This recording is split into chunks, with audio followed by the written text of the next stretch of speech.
आदाब नाज़रीन, उर्दू खबरों में आप सभी का खैर मक़दम है। नज़र डालते हैं इस वक्त की खास खबरों पर।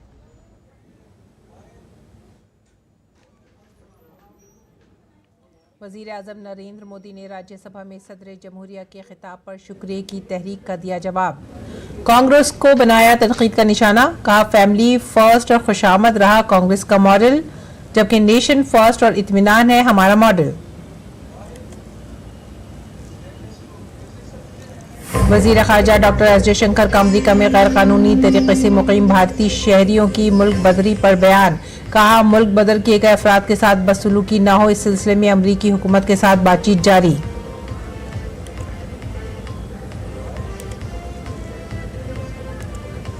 समाजवादी पार्टी के सरबराह अखिलेश यादव का मुतनाज़ा बयान, मिल्कीपुर ज़िमनी इंतख़ाबात से मुतालिक इलेक्शन कमीशन पर लगाया इल्ज़ाम। बीजेपी ने समाजवादी पार्टी के सरबराह की तनकीद की, मुआफ़ी मांगने का किया मुतालिबा। महाकुंभ में संगम पर भगदड़ की अदालती कमीशन ने तेज की जांच, लोगों से मांगी जानकारी। 39 करोड़ से ज्यादा अफराद त्रिवेणी संगम में लगा चुके हैं डुबकी। खेलों में भारत और इंग्लैंड के दरमियान 3 मैचों की एक रोजा सीरीज का पहला मुकाबला जारी। इंग्लैंड ने टॉस जीतकर पहले बल्लेबाजी का किया फैसला, भारत को दिया 249 रन का हदफ। हर्षित राणा और अरविंद जडेजा ने लिए 3-3 विकेट।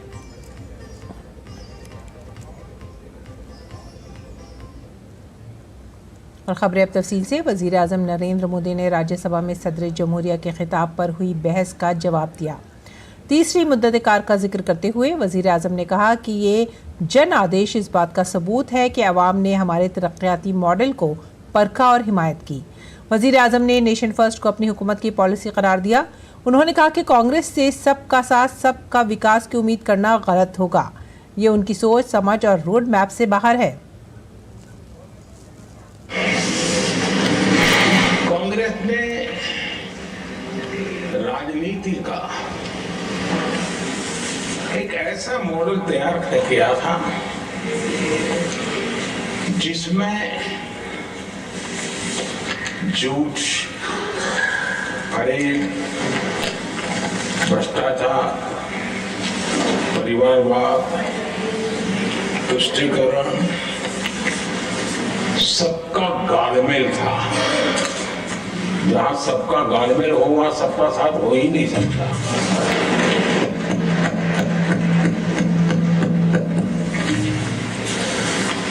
आदरणीय सभापति जी, कांग्रेस के मॉडल में सर्वोपरि है फैमिली फर्स्ट,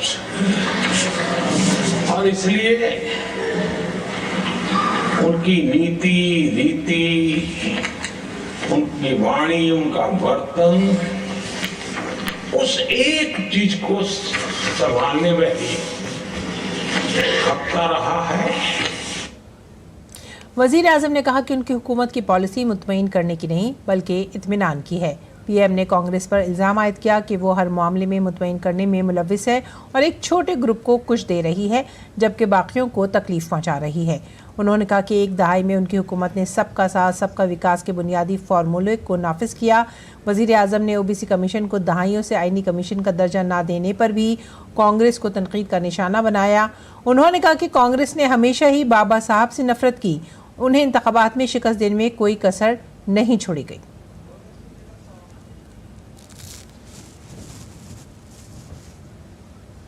करने के लिए क्या कुछ नहीं किया गया।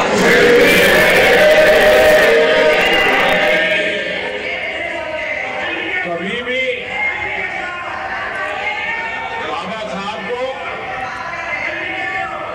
भी बाबा साहब को भारत रत्न के योग्य नहीं समझा गया।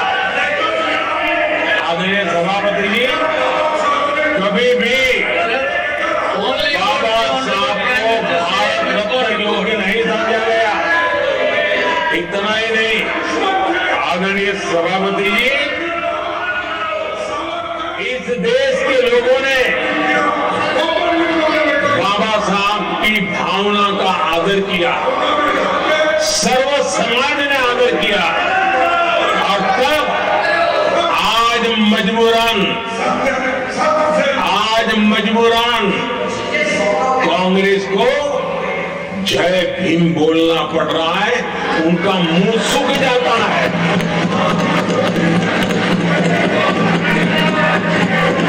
और आदरणीय सभापति जी, ये कांग्रेस भी रंग बदलने में बड़ी माहिर लग रही है।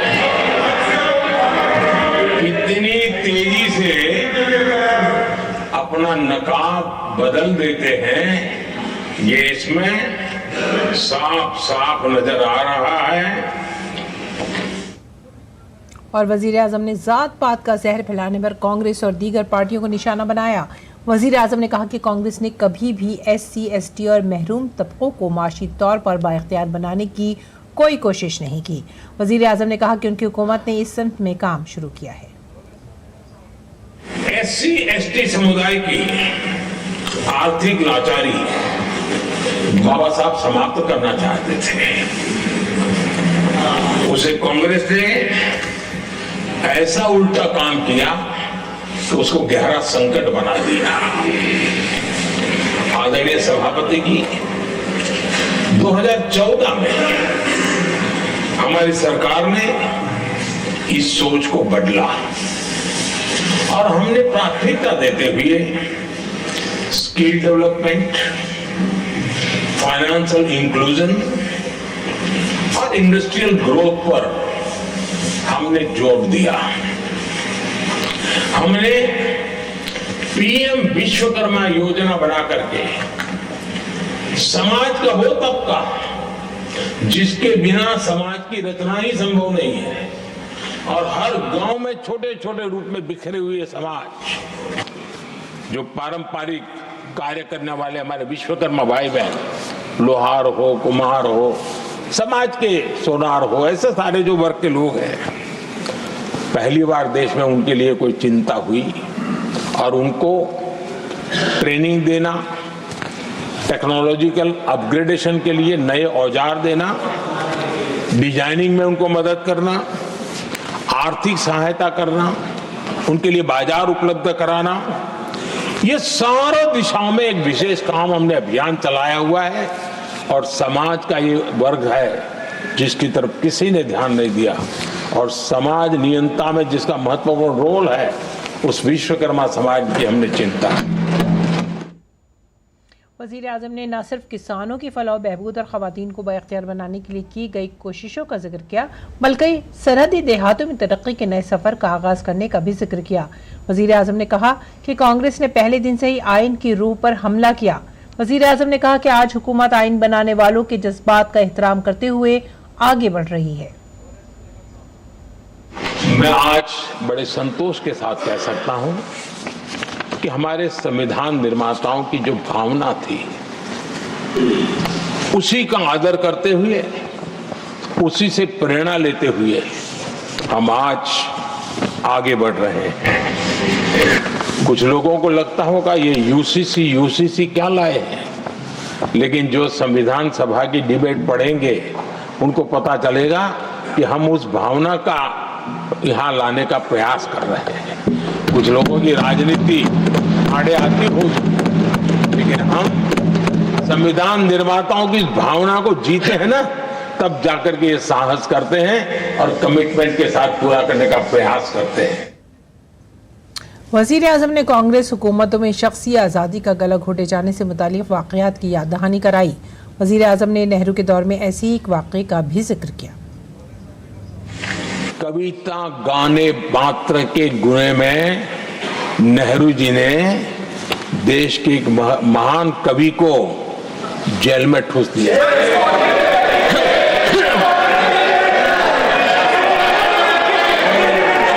मशहूर एक्टर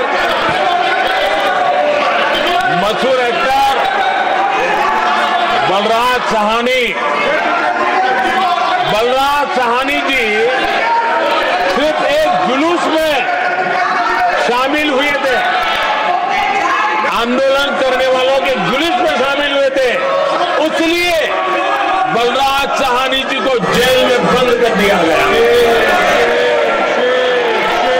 आदरणीय सभापति जी, लता मंगेशकर जी के भाई हृदयनाथ मंगेशकर जी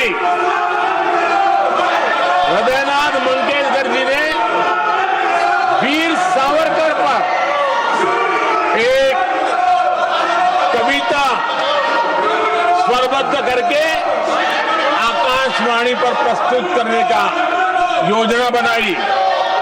इतने मात्र पर हृदयनाथ मंगेशकर जी को आकाशवाणी से हमेशा के लिए बाहर कर दिया गया। और आइए अब आगे बढ़ते हैं अगली खबर की तरफ। पार्लियामेंट के बजट इजलास में आज अपोजिशन जमातों के अरकान ने लोकसभा में अमेरिका से डिपोर्ट किए गए गैर कानूनी भारतीय तारिक वतन के साथ नारवा सलूक पर शदीद नारेबाजी की, जिसकी वजह से ऐवान की कार्रवाई 2 बजे के बाद दोपहर 2 बजे दोबारा शुरू होने के चंद मिनटों बाद दोपहर 3:30 बजे तक मुलतवी कर दी गई। उसके बाद लोकसभा की कार्रवाई कल तक के लिए मुलतवी कर दी गई। लोकसभा स्पीकर ओम बिरला ने अपोजिशन अरकान से अपील की कि वो नारेबाजी बंद करें और ऐवान को चलने दें। उन्होंने कहा कि ऐवान में मनसूबाबंद तरीके से खलल डालना पार्लिमानी रिवायात के मुताबिक नहीं है। वजीर ख़ारजा डॉक्टर एस जयशंकर ने अमेरिका में गैर कानूनी तौर पर रहने वाले भारतीय शहरियों की मुल्क बदरी पर राज्यसभा में ये बयान दिया। उन्होंने मुल्क बदरी से मुतालिक अक़वाम मुत्तहिदा के कन्वेंशन का हवाला दिया और कहा कि इसका मकसद कानूनी हिजरत की हिमायत और गैर कानूनी नकल मकानी की हौसला शिकनी करना है। उन्होंने कहा कि तमाम ममालिक की जिम्मेदारी है कि अगर उनके शहरी गैर कानूनी तौर पर बैरून मुल्क मुकीम पाए जाएं तो वो उन्हें वापस ले जाएं। वज़ीर ख़ारजा ने कहा कि हम अमरीकी हुकूमत के साथ बातचीत कर रहे हैं ताकि इस बात को यकीनी बनाया जा सके कि वतन वापस आने वालों के साथ कोई नारवा सलूक ना हो। वज़ीर ख़ारजा ने कहा कि मुल्क बदरी कोई नई बात नहीं है। वज़ीर ख़ारजा ने 2009 से अब तक के आदाद शुमार का भी हवाला दिया और कहा कि हर साल गैर कानूनी तारिक वतन को मुल्क बद्र किया जाता है। Mr. Chairman, I rise to apprise the House of certain developments pertaining to deportation of Indians from the USA.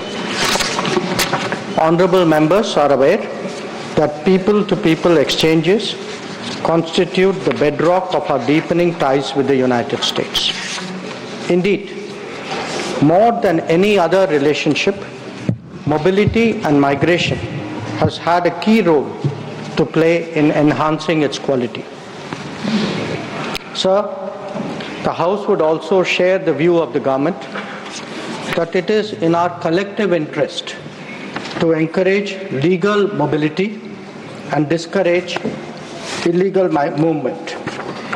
In fact, illegal mobility and migration has many other associated activities also of an illegal nature.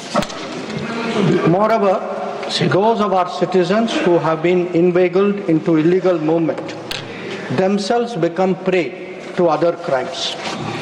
They are trapped into both moving and working under inhumane conditions. Members are aware that unfortunately there have even been fatalities in the course of such illegal migration. Those who have returned have also testified to their harrowing experiences. Mr. Chairman, sir, it is the obligation of all countries to take back their nationals if they are found to be living illegally abroad.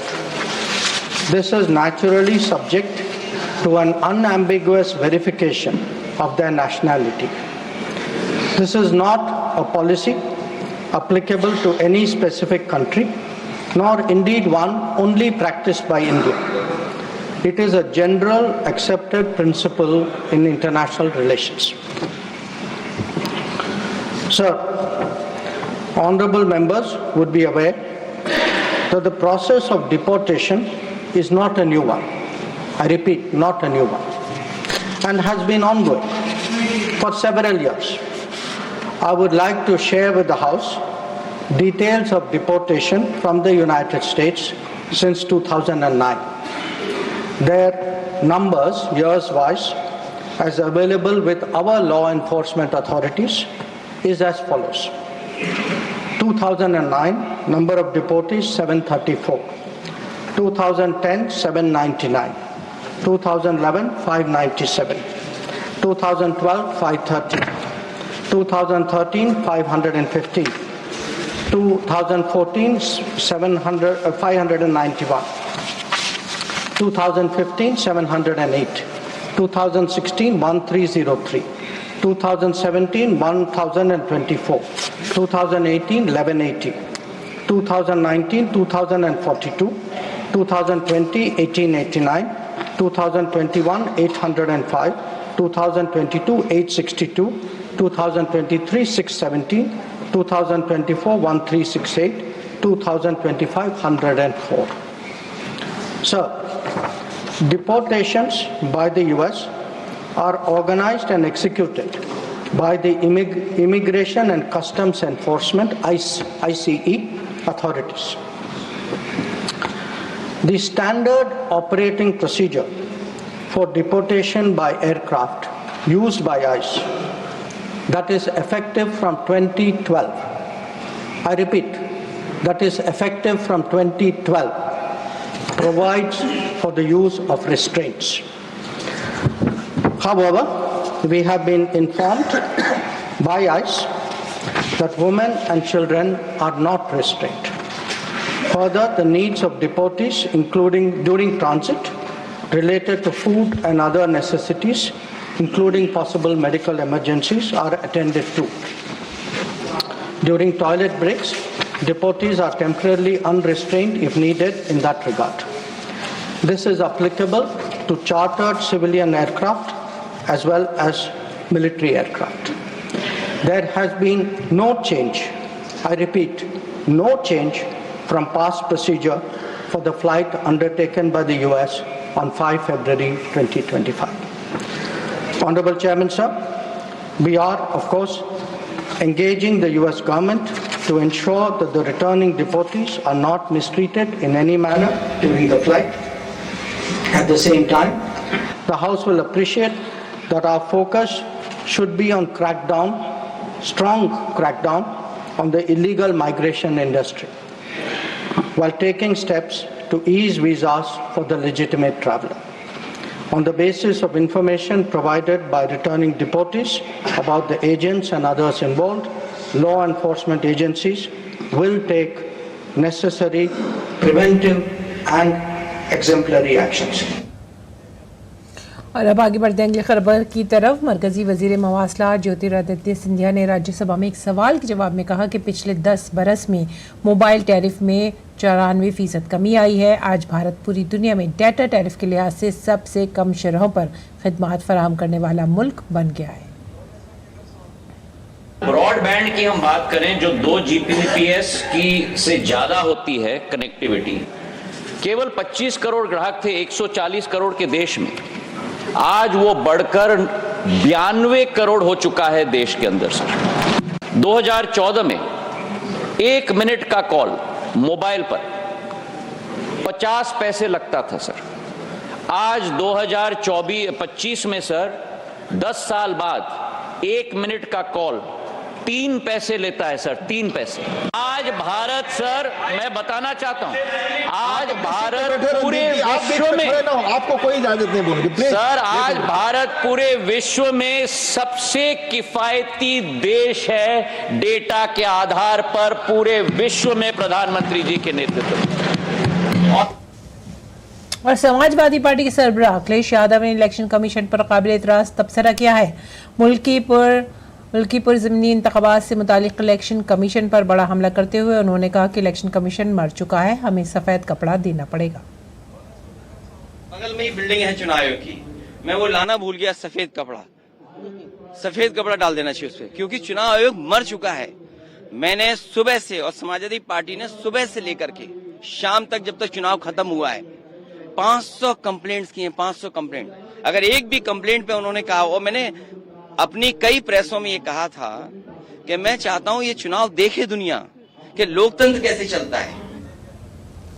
और इस मसले पर मरकजी वजीर SP Baghel ने कहा है कि आईनी इदारों पर मनफी तबसरा करके जमहूरियत को नुकसान पहुंचाया जा रहा है। चुनाव आयोग एक स्वतंत्र एवं निष्पक्ष संस्था है, संवैधानिक है। जो लोग संविधान को बचाने की बात कर रहे थे, आरक्षण की बचाने की बात कर रहे थे, वो संविधान द्वारा प्रदत्त चुनाव आयोग के इस संस्था पर प्रतिकूल टिप्पणी करके डेमोक्रेसी को नुकसान पहुंचा रहे हैं। बीजेपी रुकन पार्लियामेंट संबित पात्रा ने अखिलेश यादव और समाजवादी पार्टी से ऐवान में अपने रवैये के लिए माफी मांगने को कहा है। पात्रा ने कहा कि समाजवादी पार्टी ने दस्तूर के खिलाफ जाकर स्पीकर के सामने इलेक्शन कमीशन की मैयत के लिए कफन पेश किया। भारतीय पार्लियामानी निजाम में आज तक ऐसी बदतमीजी कभी नहीं हुई। जब सदन आरंभ हुआ तो समाजवादी पार्टी ने आज पहली बार मर्यादा तोड़ते हुए चुनाव आयोग के लिए, चुनाव आयोग के मृत शरीर के लिए कफन प्रस्तुत किया स्पीकर महोदय के सामने। आज तक हिंदुस्तान के पार्लियामेंट्री प्रोसीडिंग्स में, संसदीय गतिविधि में इस प्रकार का कुकृत्य कभी नहीं हुआ था। सफेद कपड़ा पार्लियामेंट में देना, इससे जघन्य कांड कुछ नहीं हो सकता है। This is almost like a torture on democracy. ये डेमोक्रेसी के हत्या के बराबर है। आज भारतीय जनता पार्टी ये डिमांड करती है कि बाकी भी ऑपोजिशन के पार्टी अपने मत को स्पष्ट करे और अखिलेश यादव जी और समाजवादी पार्टी इस कुकृत्य पर क्षमा याचना करे पार्लियामेंट में। प्रयागराज महाकुंभ में मौनी अमावस्या के मौके पर संगम में भगदड़ की तहकीकात के लिए तश्कील दी गई अदालती कमीशन ने अपनी तहकीकात तेज कर दी हैं। कमीशन ने अब 29 जनवरी को हुए इस दर्दनाक वाक़े की मालूमात रखने वालों से मुख्तलिफ ज़राए से बयानात तलब किए हैं। कमीशन का कहना है कि अगर आप वहां मौजूद थे या इस वाक़े के हवाले से कुछ भी जानते हैं तो आप कमीशन को अपने ख्यालात बता सकते हैं। कमीशन ने वाक़े के आईनी शाहिदीन से कहा है कि वो 10 दिन के अंदर अपने बयानात दें। कमीशन के मुताबिक हलफनामे की शक्ल में अपना बयान देने के अलावा लोग इसे ईमेल या फ़ोन के जरिए भी दे सकते हैं। अगर कोई खुद जाकर बयान देना चाहता है तो लखनऊ में हजरतगंज में विकास भवन की पहली मंजिल पर कमरा नंबर 108 में जाकर अपना बयान रिकॉर्ड करा सकता है। ईमेल के जरिए बयानात भेजने के लिए लोग महाकुंभ कमीशन @gmail.com पर मेल कर सकते हैं। आपको बता दें कि महाकुंभ भगदड़ के चंद घंटे बाद ही रियासती हुकूमत ने 3 रुकनी अदालती तहकीकाती कमीशन तश्कील दिया था।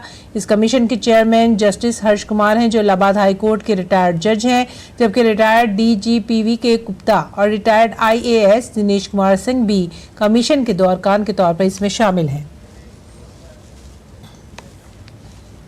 अमरीकी सदर ट्रंप की जानिब से गजा पर कब्जे की तजवीज़ के बाद दुनिया भर के कई ममालिक की जानिब से शदीद रद्द-ए-अमल सामने आया है।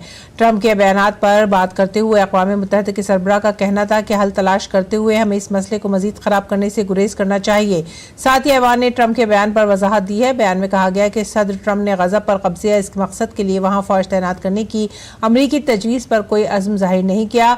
ट्रंप इंतजामिया के सीनियर ओहदेदारों ने यह भी वाज़ेह करने की कोशिश की कि सदर ट्रंप गजा पर गैर मुअय्यना मुद्दत तक कब्जे की बात नहीं कर रहे हैं। इससे कबल अरब ममालिक ने भी ट्रंप के बयान की शदीद मजम्मत की थी। उर्दन और मिस्र ने ट्रंप की तजवीज़ मुस्तरद कर दी, जबकि अरब लीग समेत दीगर अरब ममालिक ने खबरदार किया कि अगर ऐसा कोई कदम उठाया गया तो पूरे खित्ते का इस्तेहकाम खतरे में पड़ सकता है। दरअसल सऊदी अरब ने कहा है कि फ़िलिस्तीनी रियासत के क़याम के हवाले से इसका मौक़िफ़ मजबूत है और इसके बगैर इसराइल के साथ कोई मुआहदा नहीं हो सकता। हमास ने ट्रंप के बयान को मज़े का खेज करार दिया। दरहकीकत इसराइली वज़ीर आज़म बेंजामिन नेतन्याहू के साथ प्रेस कॉन्फ्रेंस के दौरान अमरीकी सदर ट्रंप ने कहा कि अमरीका गजा का कंट्रोल संभालेगा और इक़्तिसादी तरक्की के जरिए नई मुलाज़मतें पैदा करेगा। और इस दौरान भारत के पड़ोसी मुल्क बांग्लादेश में हालात बेहतर होने का नाम नहीं ले रहे हैं।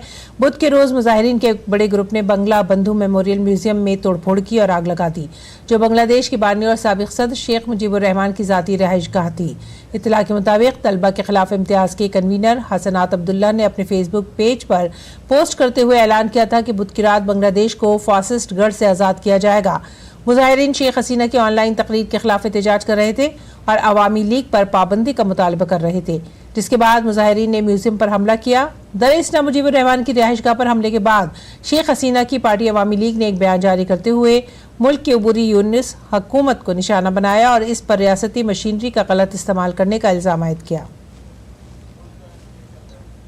रुख करते हैं खेल के मैदान का। भारत और इंग्लैंड के दरमियान 3 मैचों की यकरोज़ा मैचों की सीरीज का पहला मुकाबला आज नागपुर के विदर्भ क्रिकेट एसोसिएशन स्टेडियम में खेला जा रहा है। इंग्लैंड ने टॉस जीतकर पहले बल्लेबाजी का फैसला किया। इंग्लैंड की टीम 248 रन पर ऑल आउट हो गई। हर्षित राणा और रविंद्र जडेजा ने 3 विकेटें हासिल की। मोहम्मद शामी, अक्षर पटेल और कुलदीप यादव ने एक विकेट हासिल की। एक विकेट हासिल करते हुए वहीं टीम इंडिया के स्टार बल्लेबाज विराट कोहली दाएं घुटने में दर्द की वजह से मुकाबले में नहीं खेल रहे हैं। और इसी के साथ ही आप हमारी पूरी टीम को दीजिए इजाजत। आदाब।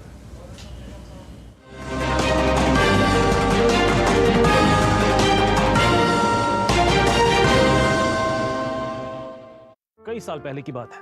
मैडम सिमरजीत कौर और रंगरेज के